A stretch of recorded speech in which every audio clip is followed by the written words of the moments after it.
Video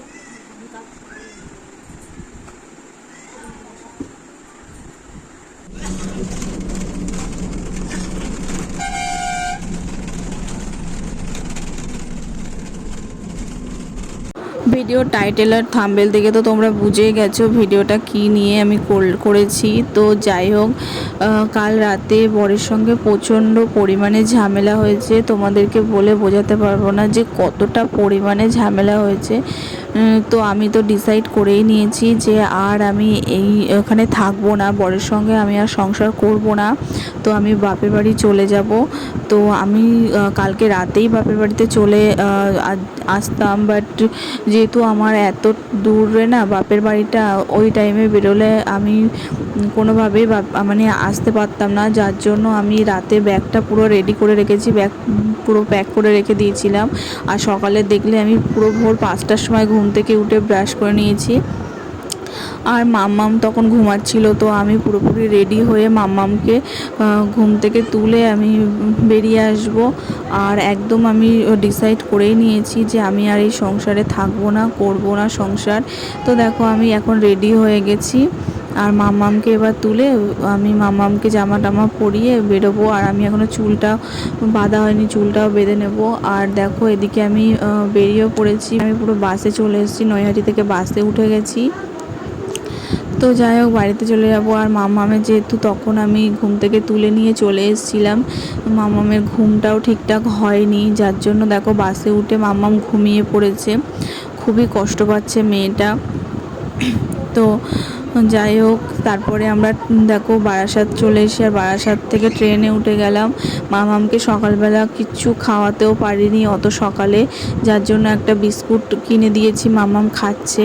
তো দেখো এদিকের পরিবেশটা কিন্তু খুবই সুন্দর। আর দেখো আমি কিন্তু আমাদের স্টেশনে চলে এসেছি, মালিতপুর স্টেশনে। আর শুধু পরিবেশটা দেখো, এত সুন্দর পরিবেশ, মানে বাড়ির এখানে আসলে না মনটা খুবই ভালো হয়ে যায়। তো তারপরে দেখো এটা কে, তোমরা ভাবছো না যে বরের সাথে ঝামেলা হয়েছে, তাহলে বরটা আবার কোথা থেকে আসলো? তো তোমরা কি সত্যি সত্যি ভাবলে যে আমার বরের সাথে আমার ঝামেলা হয়ে গেছে?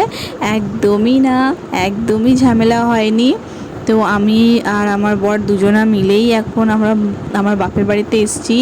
আর আজকে প্রচণ্ড পরিমাণে গরম পড়েছে, ভীষণ গরম পড়েছে। আর এত গরমের মধ্যে, এত রোদ্দুরের মধ্যে তো বেলা করে বেরোনো যাবে না, যার জন্য আমরা এত সকাল সকাল বেরিয়েছি। আর দেখো আমরা এখন টোটো করে বাড়িতেও আসছি। তো দেখো বাড়িতে আসার পরে সাথে সাথে তো আমার মা মামাকে নিয়ে ঘরে চলে গেল। আর তারপর টিফিন খেয়ে দেখলাম বাবা কত এই চিংড়ি মাছগুলো নিয়ে এসছে, বাগদা চিংড়ি না কি বলে, যাই হোক হবে। তো আমি ভাবলাম চিংড়ি মাছগুলো কুটে দিই। তো আমি চিংড়ি মাছগুলো কাটছি আর একটু দেখাচ্ছিলাম, খুবই ভালো লাগছিলো, অনেক দিন পরে চিংড়ি মাছ খাবো। তো বাড়িতে আসলে এরকম টুকটাক অনেক কিছুই খাওয়া হয়। তো আজকে পটল চিংড়ি রান্না হবে, তোর জন্য আমি চিংড়ি মাছগুলো কেটে দিচ্ছিলাম। আর চিংড়ি মাছগুলো কাটতে আমার খুবই ভালো লাগে যদি সেগুলো মরা হয়, কারণ জ্যান্ত মাছ আমি কাটতে পারি না, ভীষণই ভয় লাগে। আর আমি হট করে কেন বাপের বাড়িতে চলে এসেছি সেটা তোমাদেরকে আমি বলবো। তো তারপর দেখো বিকালে না প্রচণ্ড গরম লাগছিলো, বাইরে মানে ঘরে থাকতে পারছিলাম না, ওই জন্য ছাদের ওপর চলে এসেছিলাম। আর আমার কষ্ট কিন্তু একদমই সইতে পারিনি, বৃষ্টি, যার জন্য দেখো কি সুন্দর বিকাল থেকে বৃষ্টি শুরু হয়ে গেছে। তো এখন সন্ধ্যা বিকালই বলতে পারো, সন্ধ্যা বিকাল হয়ে গেছে। আর খুব হাওয়া দিচ্ছিল। আর দেখো কি সুন্দর বৃষ্টি হচ্ছে।